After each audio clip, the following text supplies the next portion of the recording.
Amen. આપ સર્વ બેસી જશો.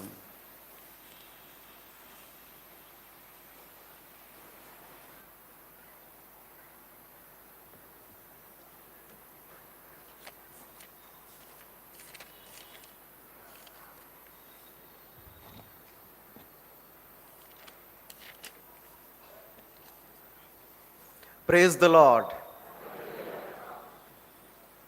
14મી સદીમાં બેલ્જિયમમાં રેનાલ્ડ III નામના રાજા રાજ કરતા હતા અને તેમના નાના ભાઈ એડવર્ડે આ રાજા રેનાલ્ડની વિરુદ્ધ બળવો કર્યો અને એમને ગાદી પરથી ઉથલાવી દીધા અને પોતે બેસી ગયા. રાજગાદી પર એડવર્ડ એ રાજ કરવા લાગ્યા અને એમણે એમના ભાઈને કે જે મેદસ્વી હતા, સ્થૂળકાય હતા, બહુ ભારે જાડા હતા, એમના માટે ખાસ રૂમ બનાવી, હવા ઉજાસવાળી રૂમ, બારીઓ મોટી મોટી, પણ દરવાજો નાનો એક સાંકડો રાખ્યો. અને આ રેનાલ્ડને પોતાના ભાઈને કીધું કે જ્યારે તું તારી પોતાની રીતે આ દરવાજામાંથી બહાર નીકળીશ એ દિવસે તારી ગાદી હું તને પાછી સોંપી દઈશ, રાજપાટ બધું તને પાછી સોંપી દઈશ. આ એટલા માટે એમ કરવામાં આવ્યું કે રાજ્યમાંથી કોઈ એમ કહી ના શકે કે એડવર્ડ પોતાના મોટા ભાઈ પર ત્રાસ ગુજારે છે. એટલે કોઈ એવી કંઈ વાત કરે તો રાજા એડવર્ડ એમ કે હું તો મારા ભાઈને બધી સુખ સગવડોમાં રાખું છું અને મેં એનું કંઈ પડાવી લીધું નથી. એ જ્યારે પાછો આવશે ને આ રાજગાદી માટે દાવો કરશે ત્યારે પાછું સોંપી દઈશ. પણ આ રાજા એડવર્ડ એ રેનાલ્ડને માટે રોજે રોજ સ્વાદિષ્ટ વાનગીઓ ત્યાં મોકલ્યા કરે અને વારંવાર મોકલ્યા કરે, દુનિયાભરની બધી જાણીતી વાનગીઓ, અને રેનાલ્ડને જે ભાવે વધુ ને વધુ મોકલ્યા કરે. અને આ રેનાલ્ડે પોતાની એ ભૂખ અથવા પોતાના ખાઉધરાપણા પર એ કંટ્રોલ કરી શક્યો નહીં અને 10 વર્ષ સુધી એની એ રૂમમાં એ રહ્યો. છેવટે એવું બન્યું કે રાજા એડવર્ડ મરણ પામ્યા અને ત્યારે પછી આ રેનાલ્ડને બહાર લાવવામાં આવ્યા અને રાજગાદી પર ફરીથી બેસાડવામાં આવ્યા. પણ આ 10 વર્ષની અંદર એમણે પોતાના શરીરને એટલું બધું નુકસાન પહોંચાડી દીધું હતું કે 1 વર્ષની અંદર એમનું મરણ થઈ ગયું. આ રાજા રેનાલ્ડ III એમના માટે એવું કહેવામાં આવ્યું કે પોતાની ભૂખનો કેદી, પોતાની ભૂખનો જે કેદી હતો એને કહેવામાં આવ્યું હતું કે રૂમની બહાર આવ તો રાજગાદી તારી, પણ ખાવાની આદતના કારણે એ 10 વર્ષ સુધી રૂમમાંથી કદી બહાર આવી શક્યો નહીં. આજે આપણે જેમ પાછલા દિવસોથી આપણે જોઈ રહ્યા છીએ 7 ખતરનાક પાપ વિશે, એમાં પહેલું આપણે ઈર્ષા વિશે જોયું, પછી અભિમાન વિશે જોયું, ક્રોધ વિશે જોયું, વ્યભિચાર વિશે જોયું, ને આજે આપણે આ ખાઉધરાપણાના પાપ વિશે જોવા માંગીએ છીએ. સીન ઓફ ગ્લુટની, ખાઉધરાપણાનું પાપ, જે 5મું ખતરનાક પાપ છે. અને કદાચ આપણે બધા એવું માનીએ છીએ કે આ ખાઉધરાપણું એ કંઈ પાપ ના કહેવાય, પરંતુ એ બહુ જ ખતરનાક એવું પાપ છે. જગતના ઘણા બધા લોકો એવી જ રીતે વિચારે છે કે આ તો એક તકલીફ છે, આ ખાવાની, વધુ પડતું ખાવાની આદત હોવી એ તો એક તકલીફ છે, પણ એ હકીકતે તો આ પાપની આદત છે. ખાવાની આદત નહીં, પણ આ પાપની આદત છે અને ખતરનાક પાપ બની જાય છે. આ પાપ એટલું ભયંકર જણાતું નથી કેમ કે એની ઉપર કદી ધ્યાન આપવામાં આવ્યું નથી, એના વિશે શિક્ષણ આપવામાં આવ્યું નથી, એના વિશે આપણે સંદેશા સાંભળ્યા નથી, અને માટે આ ખાઉધરાપણાને આપણે પાપ માનતા જ નથી. અને ઘણી બધી વખત આ વધુ ખાવાની આદતના માટે એને છોડવા માટેના નુસ્ખાઓની વાત કરીએ અને એ નુસ્ખા અજમાવીશું અને એમાંથી આપણે છૂટી જઈશું એમ પણ આપણે માનીએ, પણ એમાંથી આમ જ છૂટી જઈ શકાતું નથી. સેનોન મેકોય નામના એક પ્રભુના સેવક એવું કહે છે, આ ખાઉધરાપણું જે છે એ મૂર્ખતા છે. તે યોગ્ય બાબતમાં કરવામાં, યોગ્ય બાબતને યોગ્ય રીતે કરવામાં આપણને નિષ્ફળ બનાવે છે અને એ અન્યાયપણું છે. અને આ બાબત એ નિયમ બહારની છે, નિયમ વગરની બાબત આપણે કરી રહ્યા છે. અને એટલે જ આપણે જાણી લેવાની જરૂર છે કે આ ખાઉધરાપણું એ ભયંકર પાપ છે.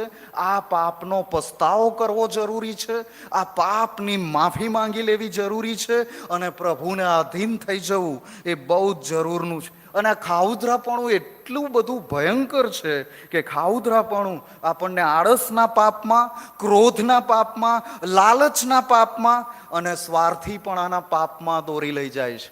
ભયંકર એવું પાપ કે બીજા બધા પાપ આમ જ આપણી પર આવતા જાય. અને ઉત્પત્તિ 1 અને 29 એમ જણાવવામાં આવ્યું છે, અને ઈશ્વરે કહ્યું, જુઓ, હરેક બીજદાયક શાક જે આખી પૃથ્વી પર છે ને હરેક વૃક્ષ જેમાં વૃક્ષના બીજદાયક ફળ છે તેઓને મેં તમને આપ્યા છે, તેઓ તમારો ખોરાક થશે. એટલે પરમેશ્વરે શરૂઆતમાં જ્યારે આપણો ખોરાક નિર્ધારિત કર્યો ત્યારે નોનવેજ હતું જ નહીં. ત્યારે પ્યોર વેજ, બધા પ્યોર વેજીટેરિયન હતા. અને પરમેશ્વરની આજ્ઞા હતી કે આ ફળફળાદી ને શાકભાજી અને અનાજ જ ખાવા. અને ક્યાં સુધી એવું ચાલ્યું? તો નૂહના જળ પ્રલય સુધી એમ ચાલ્યું. અને ઉત્પત્તિ 9મા અધ્યાયમાં ત્યાં પછી લખવામાં આવ્યું છે, ઉત્પત્તિ 9 અને 3જી કલમમાં લખ્યું છે, પૃથ્વી પર હરેક ચાલનાર પ્રાણી તમારે માટે ખોરાક તરીકે થશે. લીલા શાકની પેઠે મેં તમને સર્વ આપ્યા છે. પણ 4થી કલમમાં પાછી એક ચેતવણી પણ આપી, પણ માંસ તેના જીવ સુદ્ધા એટલે રક્ત સુદ્ધા ન ખાશો. એટલે ઉત્પત્તિ 9મા અધ્યાયમાંથી પછી પરમેશ્વર એક વિશેષ આશીર્વાદ આપ્યો, ચિકનનો આશીર્વાદ, ચિકન બિરયાનીનો આશીર્વાદ, મટન ખલિયાનો આશીર્વાદ આપ્યો. અને ગજબનું આપણા બધાના માટે બહુ ડિલિશિયસ સ્વાદિષ્ટ ભોજનની શરૂઆત થઈ. અને આ જે નોનવેજ, સ્વર્ગમાં પણ આપણે વેજ ખાવાના છીએ. પણ હા, આ બધી જરૂરિયાતો પૂરી થશે એનું પ્રભુ બધું આયોજન કરી રહ્યા છે. પણ જેવી એદનવાડીમાં જેવી પરિસ્થિતિ હતી કે બધા કોઈની પર હિંસા ન કરે ને પ્રાણીને મારવું નહીં, એ છેક નૂહના જળ પ્રલય સુધી થયું. અને પછી તો પ્રાણીઓને મારીને ખાવાની આપણને છૂટ મળે ને. એટલે જ એક પ્રભુના સેવક કચ્છમાંથી આવ્યા હતા વક્તા તરીકે. એમણે એમ કહ્યું હતું કે ખ્રિસ્તીઓના માટે રવિવાર એટલે સવારે ખ્રિસ્ત, પછી ખાટકી અને પછી ખાટલી. એટલે મને કોઈકે પૂછ્યું કે ક્યાં જાવ ચર્ચ છૂટ્યા પછી? મેં કીધું લાવરી લેવા માટે જઉં છું. લાવરી તો જોઈએ જ. આપણે અહીંયા લાવરીની જગ્યાએ ચિકને એનું સ્થાન લઈ લીધું છે. એટલે રવિવારે ચિકન ના બન્યું હોય તો અમારો ચીંગરી રીસાઈ જાય છે. અને એક વ્યક્તિ એ રીતે સાક્ષી આપે છે. એમણે કહ્યું કે આ મારું વધારે પડતું ખાવાની જે આદત એ મારા નિયંત્રણ બહાર હતી. અને ગમે તે સમયે અવારનવાર જે કંઈ મળે એ ખાવાનું મન થાય ને હું ખાતો હતો. અને તેના કારણે મારી તંદુરસ્તી સારી રહેતી ન હતી. અને હું મારા જીવનથી દેવને મહિમા આપતો ન હતો. ચર્ચમાં વધુ સમય 1.5 કલાકથી વધારે હું બેસી શકતો નહોતો. થોડું લાંબુ થાય એટલે ફાવતું ન હતું. આળસને લીધે પ્રાર્થના કરી શકતો નહોતો, બાઇબલ વાંચી શકતો નહોતો, સંગતમાં જઈ શકતો નહોતો. અને છતાંય હું માનતો હતો કે આ ખાઉધરાપણું એ સારી વાત નથી, પણ પાપ તો નથી જ. હું એવું માનતો હતો.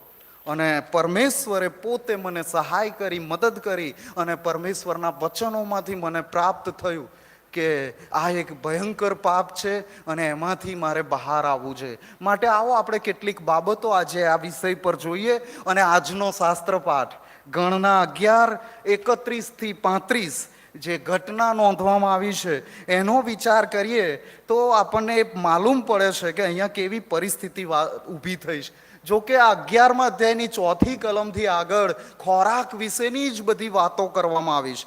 પણ આ ઇઝરાયેલી પ્રજા એ રડી રડીને કહેવા લાગી કે અમને ખાવાને માંસ કોણ આપશે? અને મિસરમાં જે ખાતા હતા એ બધું યાદ કર્યું કે મિસરમાં અમે માછલી, કાકડી, તરબૂચ, ડુંગળી અને લસણ ખાતા હતા. એ અમને યાદ આવે છે. અને અહીં તો કંઈ જ નથી. આ માનના સિવાય બીજું કંઈ અમારી નજરે પડતું નથી.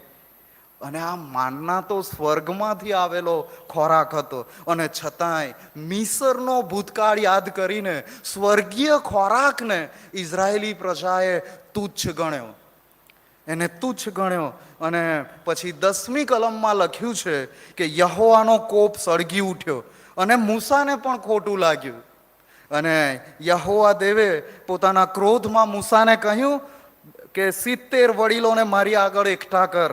તેમને પવિત્ર આત્માથી ભરપૂર કરીને લોકોને જણાવ્યું કે કાલના માટે તમે શુદ્ધ થાઓ અને તમે માંસ ખાશો. 1, 2 કે 5, 10 કે 20 દિવસ નહીં, આખો મહિનો તમે માંસ ખાશો. અને એટલે સુધી કે તમારા નસકોરામાંથી પાછું નીકળશે ત્યાં સુધી ખાશો. પરમેશ્વર આ રીતે વાત કરે છે, કેમ કે ક્રોધમાં વાત કરી રહ્યા હતા, એ ગુસ્સામાં વાત કરી રહ્યા હતા લોકોના ખાઉધરાપણાને માટે થઈને.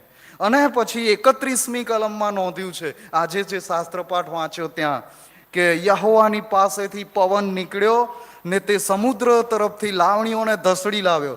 છાવણીથી 1 દિવસની મજલ જેટલા વિસ્તારમાં 2 હાથની ઊંચાઈ પર ઉડતી લાવરીઓને માણસોએ દિવસ રાત અને દિવસ સુધી ભેગી કરી. અને જેણે ઓછી ભેગી કરી હતી તેની પાસે 10 હોમેર જેટલી લાવરીઓ ભેગી થઈ. હવે આ તો 10 હોમેર, આ હોમેર એ યહૂદીઓનું માપવાનું સાધન. 1 હોમેર એટલે 220 લીટર માય એટલી વસ્તુ, એટલું સાધન, કુંડ કે જેમાં 220 લીટર પાણી અથવા એ લિક્વિડ પ્રવાહી એમાં માય. લાવરીઓ માટે એવું કહેવામાં આવ્યું કે 10 હોમેર એટલે કે એવા કુંડ જેમાં 220 લીટર પાણી માય, એવા 10 કુંડ ભરાય. એટલી બધી લાવરી બધા કુટુંબોએ, જેમણે ઓછામાં ઓછી ભેગી કરી હતી, એમનાય 10 કુંડા ભરાય એટલી એમણે ભેગી કરી. એટલે હું એક ગુડ ન્યૂઝ એડિશન છે બાઇબલનું, ઇંગ્લિશ વર્ઝન, એમાં લખ્યું છે કે જેમણે ઓછામાં ઓછું ભેગું કર્યું ને એમણે 1000 કિલોથી ઓછું તો નહોતું જ. જેમણે આ લાવરીઓ ભેગી કરી એમણે સૌથી ઓછું જેમણે ભેગું કર્યું હતું એમની પાસે 1000 કિલો કરતાં તો ઓછું નહોતું જ. એટલે વિચાર કરો કેટલું બધું ભેગું કરી લીધું. અને ત્યાં નોંધવામાં આવ્યું 6 લાખ પાયદળ હતા, અને એ સમયે ફક્ત પુરુષોની જ ગણતરી થાય. એટલે પુરુષ 6 લાખ પુરુષ અને 6 લાખ સ્ત્રીઓ, અને એમના કરતાં વધારે બાળકો, કેમ કે તે સમયમાં તો કુટુંબ નિયોજન હતું જ નહીં, એટલે બાળકો તો વધારે. અને એટલો મોટો રસાલો લઈને બધા નીકળ્યા છે, અને બધાની પાસે 1000 કિલો કરતાં વધારે એ લાવરી એમની પાસે આવી ગઈ છે. અને આ ખાઉધરાપણાને લીધે યહોવાનો કોપ તેમના ઉપર સળગી ઉઠ્યો, અને યહોવાએ મોટી મરકીથી લોકોને માર્યા, અને એ જગાનું નામ પડ્યું કિબ્રોત હાત્તાવા, એટલે કે લાલચની ખીણ. અને શેની લાલચ? તો ખોરાકની લાલચ. ખોરાકની લાલચની ખીણ, કિબ્રોત હાત્તાવા. આ ઘટના વિશે આપણી પાસે આજે પ્રભુનું વચન આવ્યું છે કે આ ખાઉધરાપણાના પાપના કારણે મરકી આવી ગઈ, અને ઘણા બધા લોકો એના કારણે માર્યા ગયા. અહીં ખાઉધરાપણા વિશે પ્રભુનું વચન વિશેષ શું કહે છે એ બધું આપણે જોઈએ. નીતિવચન 13 અને 5માં લખ્યું છે, નેકીવાન પોતાને સંતોષ થતા સુધી ખાય છે, પણ દુષ્ટનું પેટ ભૂખ્યું ને ભૂખ્યું રહે છે. દુષ્ટનું પેટ ભૂખ્યું ને ભૂખ્યું રહે છે. 3 બાબતો અહીંથી આપણને પ્રાપ્ત થાય છે કે નેકીવાનને પરમેશ્વર ખોરાક પૂરો પાડે છે. બીજી બાબત જે આપણને પ્રાપ્ત થાય છે કે ખોરાકની સાથે સંતોષ પણ આવે છે, સંતોષ પણ પ્રાપ્ત થાય છે. અને સંતોષ થાય ત્યાં સુધી ખાઈએ એ પાપ નથી, પરંતુ સંતોષ જ ના થાય ને ખાધા જ કરે એ ખાઉધરાપણાનું પાપ છે. નીતિવચન 23 1થી 3 વચનમાં જે લખ્યું છે કે જ્યારે તું અધિકારીની સાથે જમવા બેસે ત્યારે તારી આગળ જે કંઈ હોય તે પર સારી પેઠે ધ્યાન રાખ. જો તું ખાઉધર હોય તો તારે ગળે છરી મૂક. તેની સ્વાદિષ્ટ વસ્તુઓથી લોભાઈ ન જા, કેમ કે તે કપટી ભોજન છે. આ નીતિ વચનનું જે પુસ્તક છે એ આ પૃથ્વી પરનું આપણું જે જીવન છે એના માટેનું સામાન્ય જ્ઞાન આપણને આપે છે. અને અહીં અધિકારી સાથેની જમવાની વાત છે. જગતના ધારાધોરણ પ્રમાણેના અધિકારી જે ખવડાવીને પછી પોતાના ઈરાદાઓ આપણી પાસેથી પૂરા કરે, ખવડાવ્યા પછી આપણી પાસે એમના ઈરાદાઓ પૂરા કરે. મને એક ઘટના યાદ આવે છે. જો કે ખવડાવનાર એક ગુજરાત હાઈકોર્ટના એડવોકેટ હતા અને હું જે ચર્ચ પર હતો એના કબ્રસ્તાનના જમીનનો ઇસ્યુ ચાલતો હતો. માપણી થાય તો માપવા આવે એમને પણ પૈસા આપી દે ને બધું. અને એ કબ્રસ્તાનનો ઇસ્યુ બહુ લાંબો ચાલ્યો. સામે જે વ્યક્તિ હતો હાઈકોર્ટનો એડવોકેટ હતો અને એની સામે ટક્કર ઝીલેલી હતી.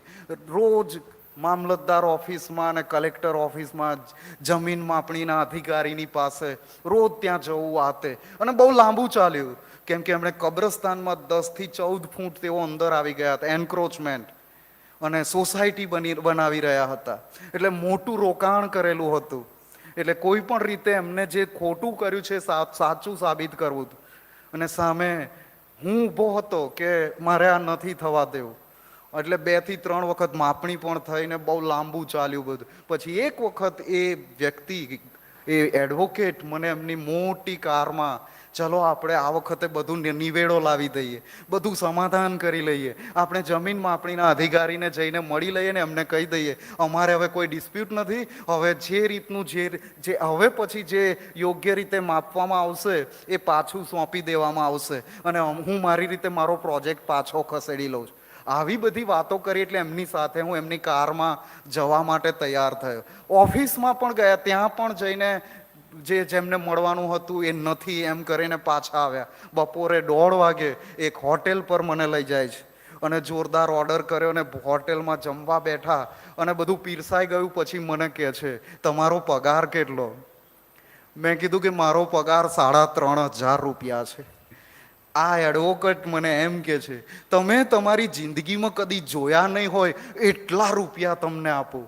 આ બધું પડતું મૂકો ને, જેમ ચાલે છે એમ ચાલવા દો ને, તમારી તો કાલે બદલી થઈ જશે.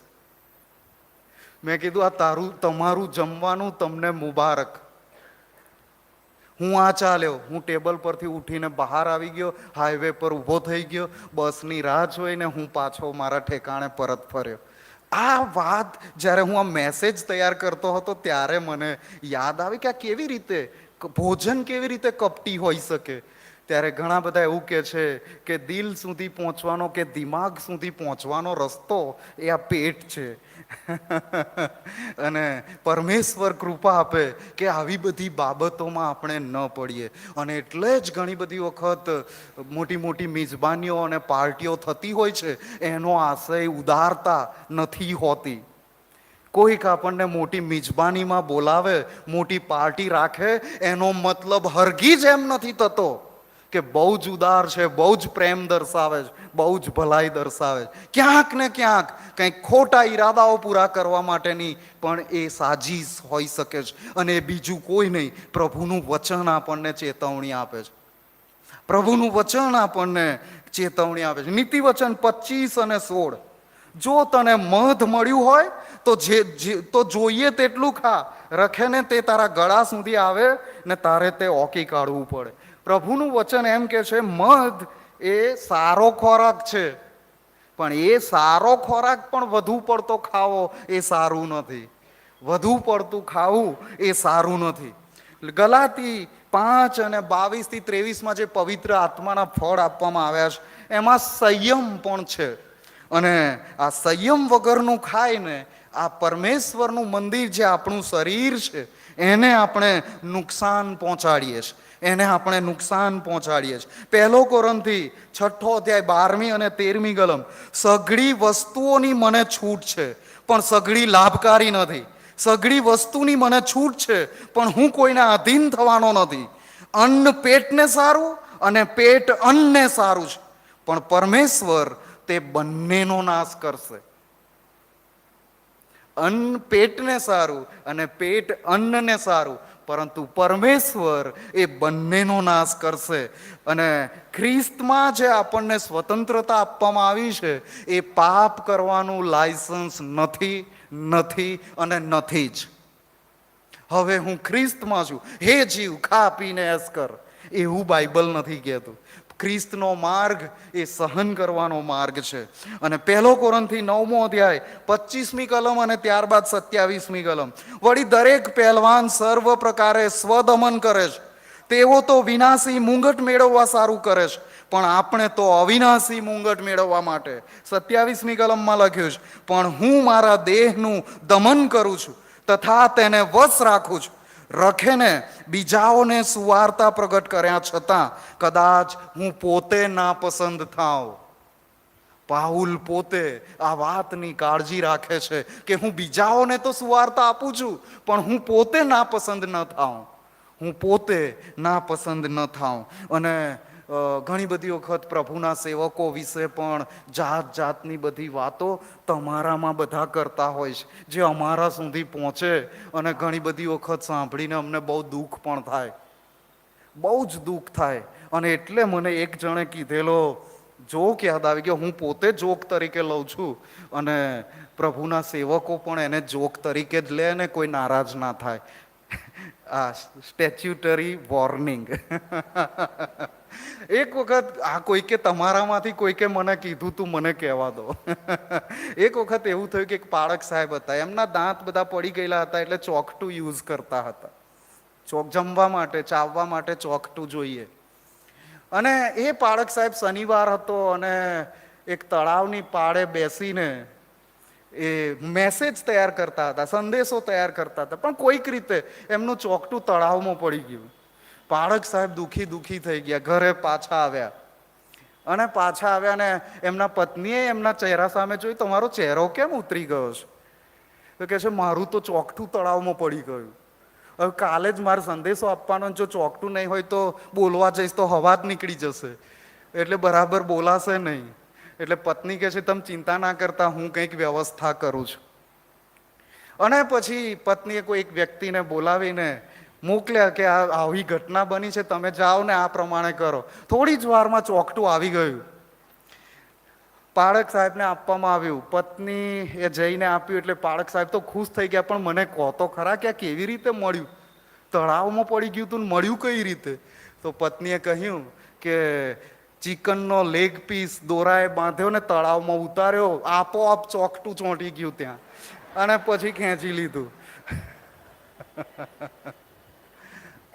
આ અમારા બાળકોની આવી હાલત છે. બોલો, લોકો આવી વાતો કરે છે કે પાદરીઓને તો ચિકન જ જોઈએ. અરે ભાઈ, તમે ખવડાવો છો, અમે ક્યાં માંગીએ છીએ? નાના પાળક સાહેબને તો નોનવેજ જ ખવડાવવાનું, અને પછી આવી વાતો કરવાની. પણ અહીંયા આપણે ખાઉધરાપણાના પાપ વિશે આપણે જોવા માંગીએ છીએ કે મારે પણ કાળજી રાખવાની છે. બાળકોએ, પ્રભુના સેવકોએ પણ કાળજી રાખવાની છે કે હું અહીં મોટા મોટા સંદેશા આપતો હોઉં અને હું પોતે નાપસંદ ન થાઉં, હું પોતે નાપસંદ ન થાઉં. 1 કોરિન્થી 10મો અધ્યાયને 31મી કલમમાં કહ્યું છે, માટે તમે ખાઓ કે પીઓ, જે કંઈ કરો તે સર્વ પરમેશ્વરના મહિમાના અર્થે કરો. ખાઓ કે પીઓ કે જે કંઈ કરો એ પરમેશ્વરના મહિમાના અર્થે કરો. 1 કોરિન્થી 6 અધ્યાય 19 અને 20માં લખ્યું છે, તમારામાં જે પવિત્ર આત્મા છે તે તમને પરમેશ્વર તરફથી મળેલ છે, તેનું મંદિર તમારું શરીર છે, એ તમે નથી જાણતા?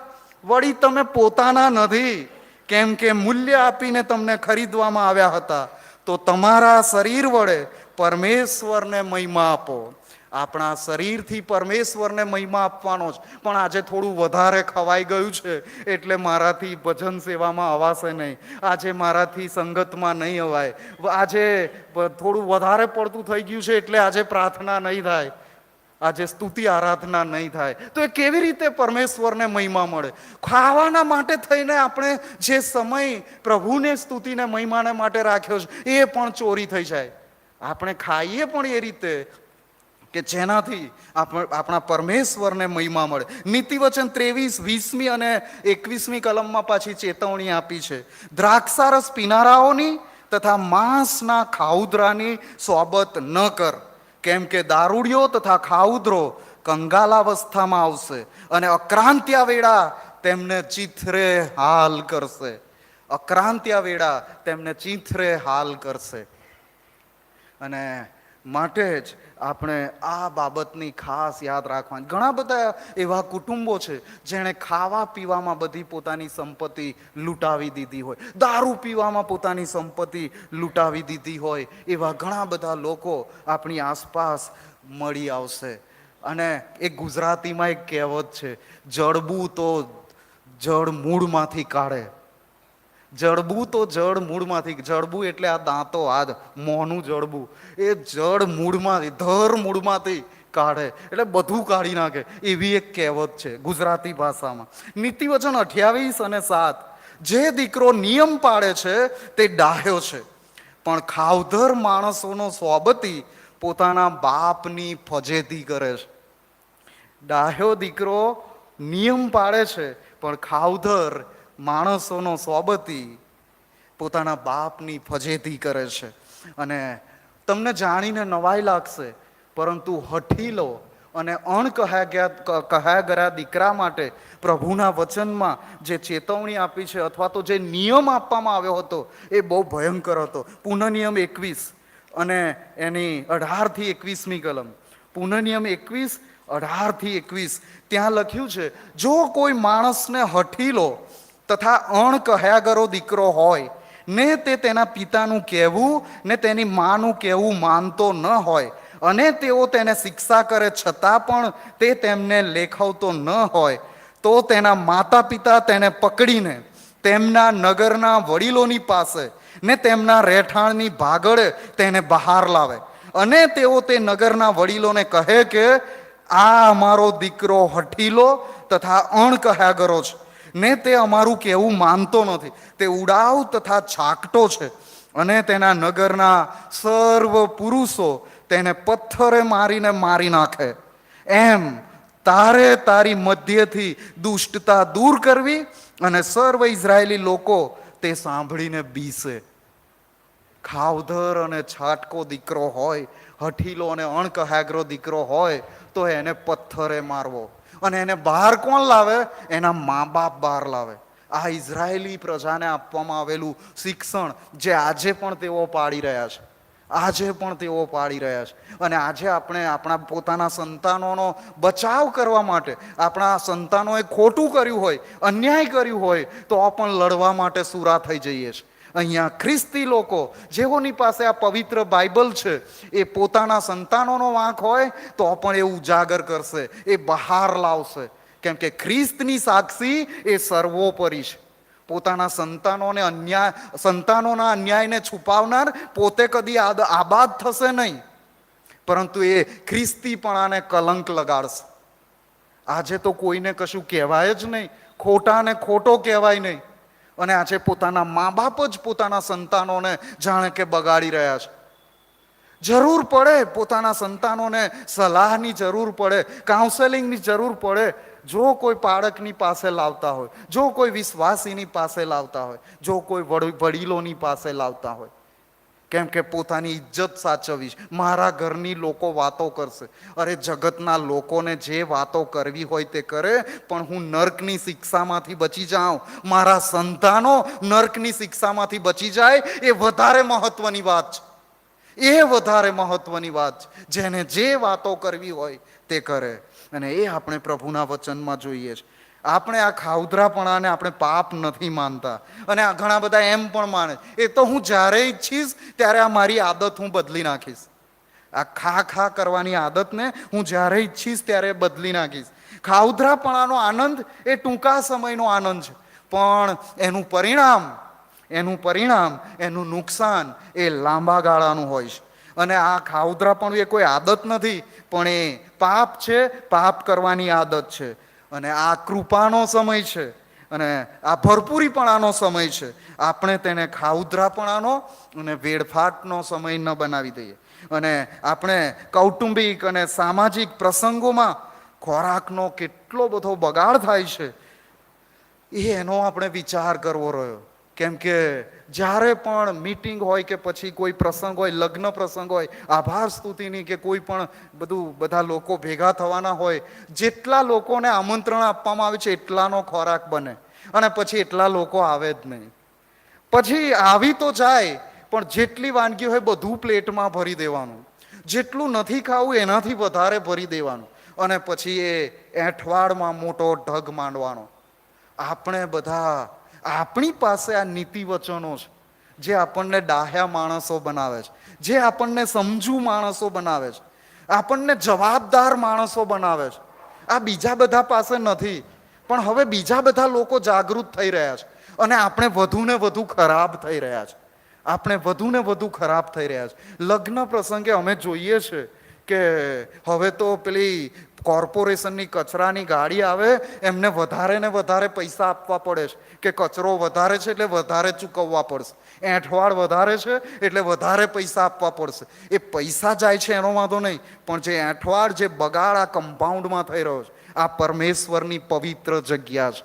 આ જગ્યાએ પરમેશ્વરના વચનો પાળવાની પ્રેક્ટિસ કરવાની છે. અહીંયા આપણે તૈયાર થઈ જઈએ પછી બહારના જગતને બધું શીખવવાનું છે. આપણે તો અહીંયા આવીને બગાડ કરીએ છીએ.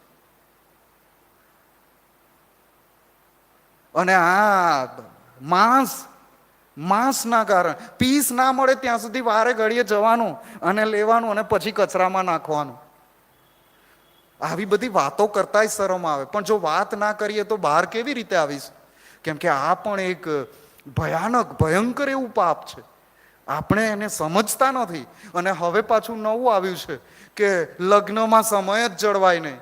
એ તમારે મોડા આવ્યા હોય તો 1:30 વાગ્યા સુધી નાચવા કૂદવામાંથી ઊંચા ના આવે. અહીંયા જમવાનો સમય થઈ ગયો ત્યાં સુધી લગ્ન ના થયું હોય, લગ્ન પણ થયું ના હોય અને પછી મોડું થયું છે એટલે કોઈ જમવાય ના રે, બધા પાછા જતા રહે.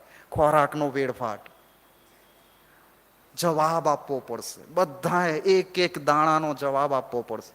બધાએ જવાબ આપવો પડશે. અને આવું બધું શિક્ષણ અહીંથી આવે ત્યારે કે આ બધી ફાલતુ વાતો અહીંયા કરવાની જરૂર નહોતી. પણ હું તો વચનથી વાત કરું છું, વચનથી વાત કરું છું. આપણે જોઈએ કે આ જે બાબત આપણને અહીં દર્શાવવામાં આવી છે કે આજે આપણે જે મોટો બગાડ કરી રહ્યા, આ બુફે આવ્યું ત્યારથી તો બગાડ બહુ વધી ગયો છે, બહુ જ વધી ગયો છે. જેને જેટલું જોઈએ, જેટલું ના જોઈએ એટલું લેતા આવે છે અને પછી ફેંકામ ફેંક કરે છે. અને પાછું આ ઘણી બધી વખત ખાઉધરાપણાનું પાપ આપણને સંયમના પાપમાં દોરી લઈ જાય છે. અને એવી ધક્કા મૂકી, એવી પડાપડી, આ સેમિનારની વાત નથી, આ લગ્ન પ્રસંગોની પણ વાત છે. લગ્ન પ્રસંગમાં પણ એવી ધક્કા મૂકી અને એવી પડાપડી જાણે કે 1 મહિનાથી ખાધું ના હોય. અને પછી એટલો જ બગાડ. અને આ જે રીતે આ ડસ્ટબિનમાં જેટલું બધું વેડફાઈ રહ્યું છે, આપણે જે બગાડ કરી રહ્યા છે એનો જવાબ બધાએ આપવો પડશે. અને જો વધુ પડતું ખાધું તો એના કારણે જાત જાતની બીમારીઓ, diabetes, digestion problem, cholesterol, heart attack અને બધું જાત જાતનું આવે. બધી બીમારીઓ પેટમાંથી જ શરૂ થાય છે અને એ બધી બીમારીઓ આપણી સાથે રહે છે. અને આ હિસાબ આપવાની વાત, રોમનોને પત્ર 14મો અધ્યાય અને એની 12મી કલમ. રોમનોને પત્ર 14મો અધ્યાય અને 12મી કલમ. એ માટે આપણ દરેકને પોતપોતાનો હિસાબ ઈશ્વરને આપવો પડશે. હિસાબ ઈશ્વરને આપવો પડશે. મારે કેટલું ખાવું જોઈતું હતું અને મેં કેટલું ખાધું, મેં કેટલું બગાડ્યું, એનો હિસાબ પણ મારે આપવો પડશે. એનો હિસાબ પણ મારે પ્રભુને આપવો પડશે. કેમ કે આપણે ભારત જેવા ગરીબ દેશમાં વસીએ છીએ. તમને જાણીને નવાઈ લાગશે કે 15% કરતાં વધુ લોકોને 15% કરતાં વધુ લોકોને 2 ટંકનું ભોજન નથી મળતું. 2 ટંક ખાવાનું નથી મળતું. આપણા દેશની વાત. 51% મહિલાઓ, 18 વર્ષથી લઈને 40 વર્ષ સુધીની જે મહિલાઓ છે એમાં 51% મહિલાઓ કુપોષણનો શિકાર બને છે. કુપોષણ, માલ ન્યુટ્રિશન, પૂરતું પોષણ નથી મળતું. 38% બાળકો, ભારત દેશના 38% બાળકો પણ કુપોષણનો ભોગ બને છે. માલન્યુટ્રિશનનો, પૂરતો ખોરાક નહીં મળવાના કારણે. આપણો દેશ તરક્કી કરી રહ્યો છે અને ખોરાકનો સ્ત્રોત પણ વિકસી રહ્યો છે. પ્રોડક્શન, ખેતરમાં ઉત્પાદનો વધી રહ્યા છે, પણ સાથે સાથે ગરીબોની સ્થિતિ વધારે ને વધારે દયનીય થતી જાય છે. કેમ કે જેમની પાસે નાણાં છે, રૂપિયા છે, બધું ખરીદ જ કરે છે. ફ્રીજ ભરેલા રાખે છે, બગાડે છે, શાકભાજી બધા સુકાઈ જાય છે અને જે બધું લાવીને અહીંયા બગાડ કર્યા કરે છે, એ સ્ત્રોત એનો વેડફાટ કરી રહ્યા છે રૂપિયાવાળા લોકો, અને એનો ભોગ ગરીબ લોકો બની રહ્યા છે. ગરીબ લોકો એનો ભોગ બની રહ્યા છે. અને દુનિયાના સર્વ લોકો, ભારતવાસીઓ, એ ગરીબ હોય કે તવંગર, બધા પરમેશ્વરના છે. પરમેશ્વર એમને પ્રેમ કરે છે.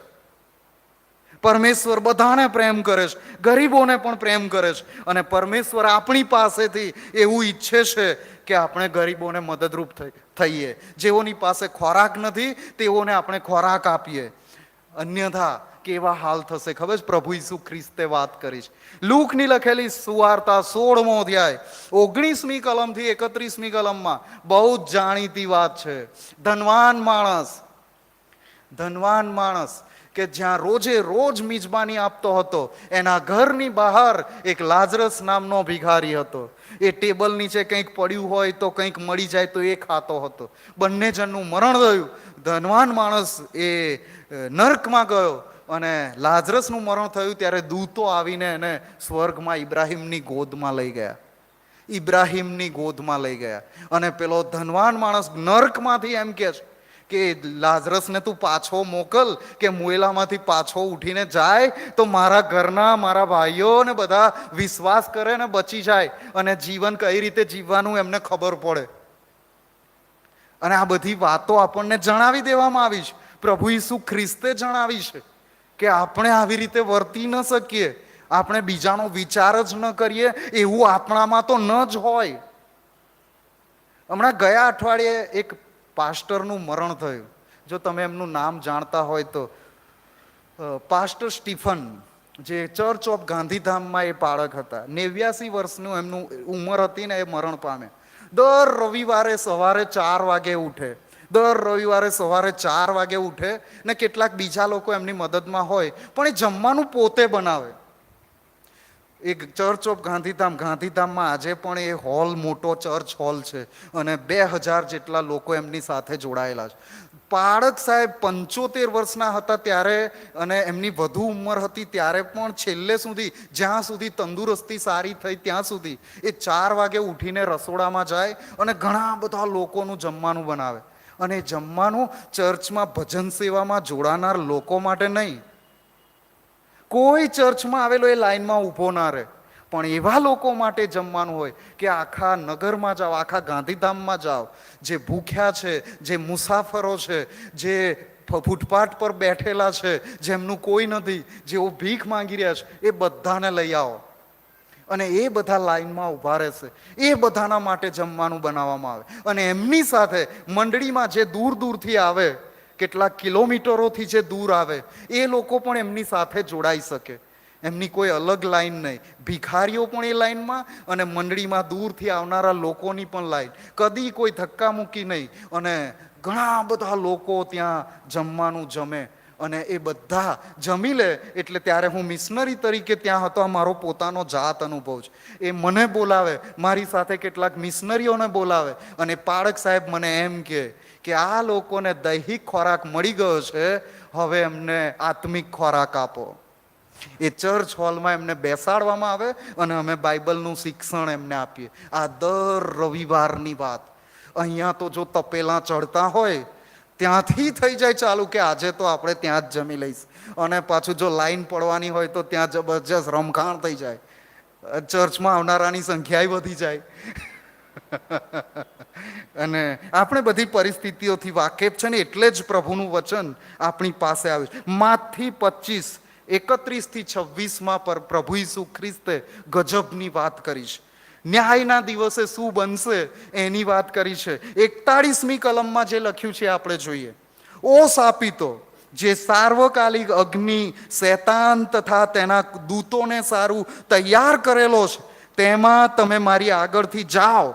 કેમ કે હું ભૂખ્યો હતો પણ તમે મને ખવડાવ્યું નહીં, હું તરસ્યો હતો તમે મને પાણી પાયું નહીં, હું નગ્ન હતો તમે મને વસ્ત્ર પહેરાવ્યા નહીં, હું બીમાર હતો તમે મારી કાળજી લીધી નહીં, હું કેદખાનામાં હતો તમે મને મળવા આવ્યા નહીં, હું પારકો વચ્ચે આવી જાય છે, હું પારકો હતો તમે મને પરોણો રાખ્યો નહીં.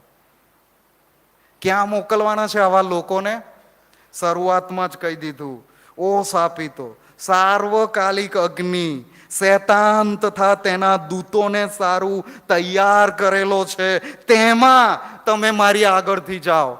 કેવી ભારે હાલત થશે, કેવો ભયાનક એ દિવસ હશે કે જે શૈતાન અને પડી ગયેલા દૂતોને માટે તૈયાર કરેલા નર્કમાં એવા લોકોને મોકલી આપવામાં આવશે, જે ભૂખ્યાને ખવડાવતા નથી, જે ગરીબોને મદદરૂપ થતા નથી, જે પોતાનો જ વિચાર કરે છે, જે પોતાનું જ પેટ ભરવાનો વિચાર કરે છે. એવા લોકોના કેવા હાલ થશે એ અહીં આપણને જણાવી દેવામાં આવ્યું છે. અહીં આપણને જણાવી દેવામાં આવ્યું છે. આ ખાઉદરાપણાના પાપથી બચવાનો ઉપાય પાઉલ શિક્ષણ આપતા ફિલિપી 3:19 કલમથી 21 કલમમાં આપણી સાથે વાત કરે છે. ફિલિપી 3:19-21 ને ત્યાં જે લખ્યું છે આપણે જોઈએ. અહીંયા લખ્યું છે, વિનાશ તેઓનો અંત, ઉદર તેઓનો દેવ અને શરમમાં તેઓનું અભિમાન છે. તેઓ સાંસારિક વાતો પર ચિત્ત લગાડે છે, પણ આપણી નાગરિકતા આકાશમાં છે. અહીંયા જે આ વિનાશ તેઓનો અંત અને ઉદર તેઓનો દેવ, આ ઉદર એટલે પેટ, પેટ તેઓનો દેવ છે, જે બસ ખાધા પીધાની જ ચિંતા કર્યા કરે છે. એવા લોકો તેઓનો દેવ અને તેઓ શરમમાં તેઓનું અભિમાન છે અને સાંસારિક વાતો પર ચિત્ત લગાડે છે. પણ આપણી નાગરિકતા આકાશમાં છે, ત્યાંથી પણ આપણે તારનારની એટલે પ્રભુ ઈસુ ખ્રિસ્તની રાહ જોઈએ છે. તે જે સામર્થ્યથી સર્વને પોતાને આધીન કરી શકે છે, તે પ્રમાણે આપણી અધમાવસ્થામાંના શરીરનું એવું રૂપાંતર કરશે કે તે તેમના મહિમાવાન શરીરના જેવું થાય. આપણું શરીર પ્રભુ ઈસુ ખ્રિસ્તના શરીરના જેવું મહિમાવાન થાય. અને ત્યારે થશે જ્યારે આપણે પ્રભુ ઈસુ ખ્રિસ્તને આધીન થઈશું, જ્યારે આપણે આ વિનાશની વાતોમાંથી બહાર આવીશું, આ ખાવા પીવાની વાતોમાંથી આપણે બહાર આવીશું, સાંસારિક વાતોમાં ચિત્ત નહીં લગાડીને આકાશની વાતોમાં ચિત્ત લગાડીશું, પ્રભુ ઈસુ ખ્રિસ્તના આવવાની રાહ જોઈશું, પ્રભુ ઈસુ ખ્રિસ્તના જેવા બનીશું, એમને આધીન થઈ જઈશું. ત્યારે આપણે આ ખાઉદરાપણાના પાપમાંથી પણ આપણે બચી જઈ શકીશું. પ્રભુ ઈસુ ખ્રિસ્તનું પરીક્ષણ થયું, જે યોહાને એમની સુવાર્તામાં લખ્યું. અને પહેલા જ પરીક્ષણ વખતે શૈતાને કહ્યું કે આ પથ્થરોને કે તે રોટલી થઈ જાય. ત્યારે પ્રભુ ઈસુ ખ્રિસ્ત એ ઉપવાસ કરેલો હતો અને બહુ ભૂખ્યા હતા. 40 દિવસનો ઉપવાસ, બહુ જ ભૂખ્યા હતા, કકડીને ભૂખ લાગેલી હતી. અને શૈતાન કહે છે આ પથ્થરોને કે તે રોટલી થઈ જાય. પ્રભુ ઈસુ ખ્રિસ્તે બહુ ગજબની વાત કહી દીધી, માણસ એકલી રોટલીથી નહીં પણ હરેક શબ્દ જે દેવના મુખમાંથી નીકળે છે તેથી જીવશે. માણસ એકલી રોટલીથી નહીં પણ આ પ્રભુના વચનોથી જીવશે, પ્રભુના વચનોથી જીવશે. અને માટે આપણે સાવચેત થઈ જવાની જરૂર છે, સાવધાન થઈ જવાની જરૂર. પાઉલ તિમોથીને જે શિક્ષણ આપે છે એ પણ આપણે જોઈ લઈએ. 1 તિમોથી 6 અધ્યાય 17-19 કલમ. 1 તિમોથી 6 અધ્યાય 17-19 કલમો. અહીંયા લખ્યું છે, આ સમયના ધનવાનોને તું આગ્રહપૂર્વક કહે કે તેઓ અહંકાર ન કરે અને દ્રવ્યની અસ્થિરતા પર નહીં, પણ જે ઈશ્વર આપણા ઉપભોગના માટે ઉદારતાથી સર્વને આપે છે તેમના પર આશા રાખે.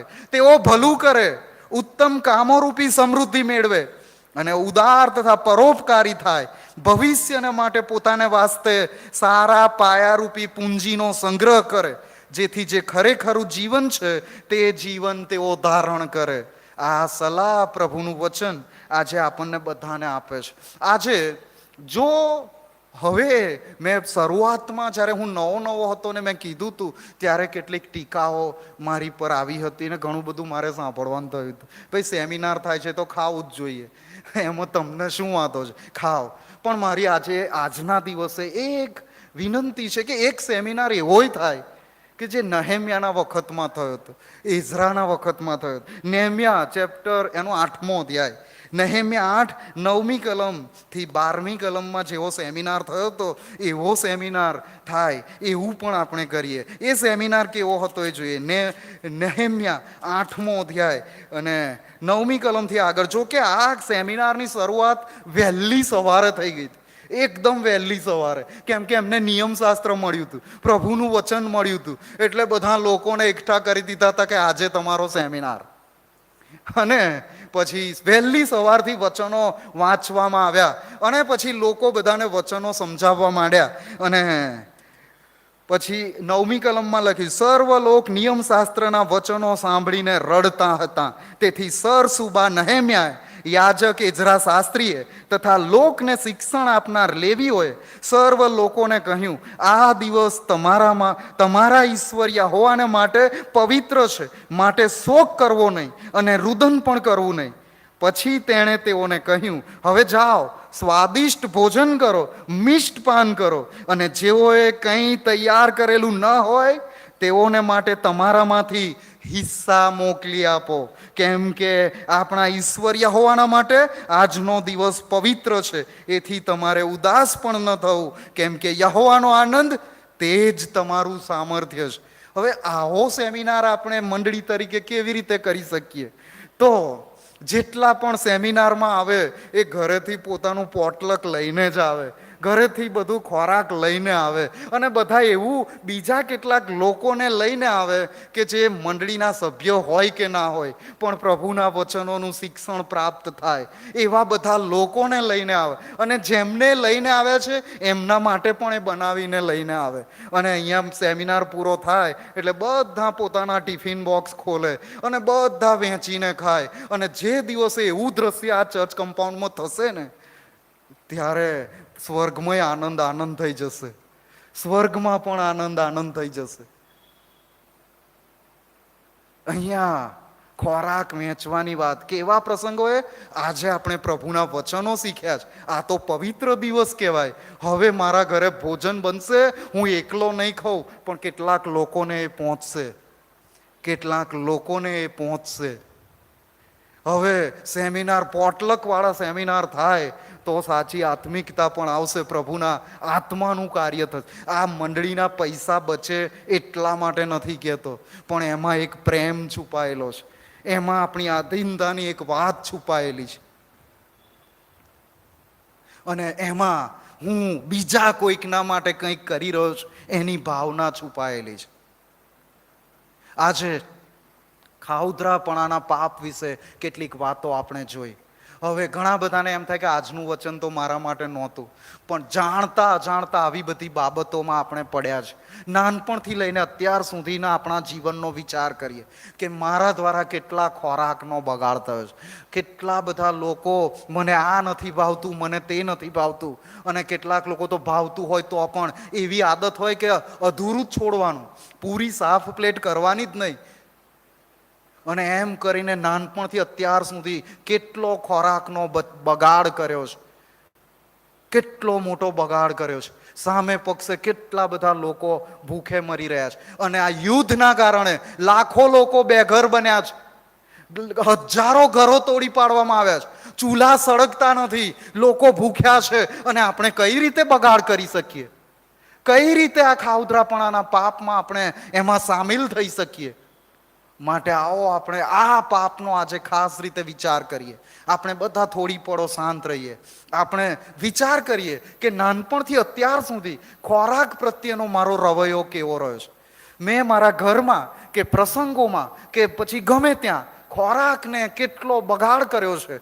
અને કેટલો બચાવ કર્યો છે, મેં બીજાઓનો વિચાર કર્યો છે કે નહીં, આ બધાનો વિચાર કરીને આજે આપણે પ્રભુ પાસે માફી માંગીએ. આ ખાઉધરાપણાના પાપમાંથી પણ બહાર આવી શકાય છે, પણ મેં જેમ શરૂઆતમાં કીધું એમ પસ્તાવો કરવાથી, પ્રભુ ઈસુ ખ્રિસ્તના રક્તમાં માફી માંગવાથી, પ્રભુ ઈસુ ખ્રિસ્તને આધીન થઈ જવાથી, પ્રભુ ઈસુ ખ્રિસ્તની પાસે પવિત્ર આત્મા માંગીએ, જે આપણને સંયમ આપે છે, જે આપણને યોગ્ય રીતે ખાતા પણ શીખવે છે, વધુ પડતું નહીં ખાવા વિશે આપણને સાવચેત પણ કરે છે. આવો આપણે થોડી પળો શાંત રહીએ, આપણે આ ખાસ પ્રકારના પાપના માટે પ્રભુ પાસે માફી માંગીએ.